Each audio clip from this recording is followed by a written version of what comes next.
For today's video mga kapawis ay lalatasin nga po natin itong mga kapawis ang napakasukal na kasagingan mga kapawis dahil napabayaan ng ilang dekada mga kapawis at wala nga pong nag-aalaga kaya tayo ay nasa abroad kaya walang naglilinis nito mga kapawis.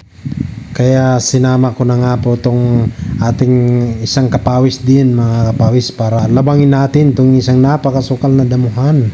At sabi ko sa kanya baka maraming mga maniba na ng mga saging doon mga kapawis, kaya sinamahan na nga po ako mga kapawis at sabi ko ikaw na nga mauna at ay napasukal talaga at hindi ko kayang labangin ito ng ako yung mauna, kaya siya na po yung pinauna ko mga kapawis.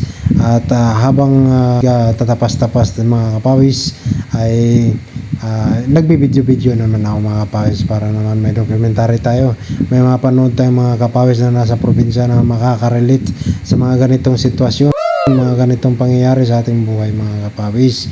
At ito na nga po mga kapawis ay tinuro-turo na ng mga aking kasama kung saan yung may mga bunga ng mga saging na pwede nating matiba. At habang nga mga kapawis ay kami nagpapatuloy mga kapawis sa isang masukal na kasagingan mga kapawis ay nakakakita kami mga isang buwig ng saging mga kapawis na nahinog na sa puno mga kapawis.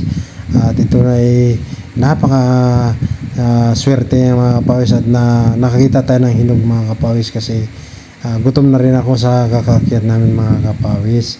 At ito nga po ay tingin-tingin pa ako baka meron pang ibang mga saging na pwede nating tibain. Alam nyo ba mga kapawis ay matagal ko na rin hindi naranasan mga ganito mga kapawis. Last time na naranasan ko ito ay mga bata pa kami na nakakain ng mga ganitong hinog sa puno na saging sa aming mga kapitbahay mga kapawis ng kasagingan. Dahil kami nga po ay lumaking walang lupa mga kapawis at kami ay nakikisaka lang din sa palayan at makakain man kami ng saging na ganito na hinog sa puno ay dun lang sa aming kapitbahay.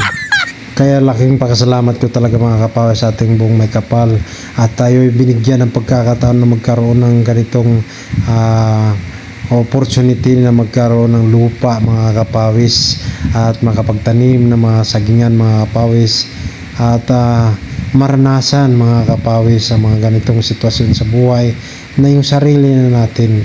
Sarap lang sa piling mga kapawis na nakakain na tayo ng saging na hinog sa puno mga kapawis. At pagdating ng mga panahon mga kapawis at loobin ng Panginoon na tayo magkaroon ng maraming kahayupan mga kapawis ay isa nga po ito sa magiging source ng ating pagkain ng ating mga hayop mga kapawis.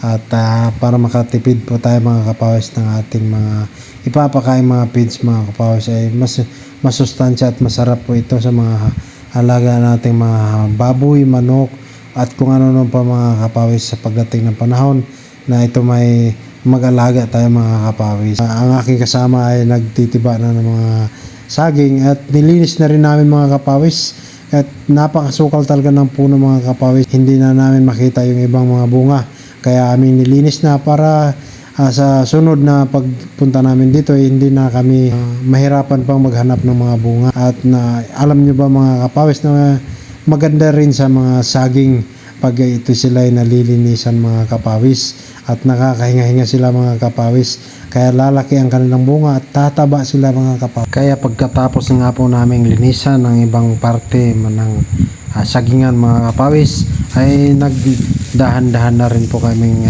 umuwi mga kapawis at maghahapon na po mga kapawis. At dinala ko na nga po isang buwig na hinog na saging para may pagkain ako sa daan habang kami naglalakad mga kapawis. Yun lang po mga kapawis at salamat sa iyong panunood, sa patuloy na pagsusuporta sa ating vlog mga kapawis sa araw-araw nating pag-vlog bilang buhay probinsya.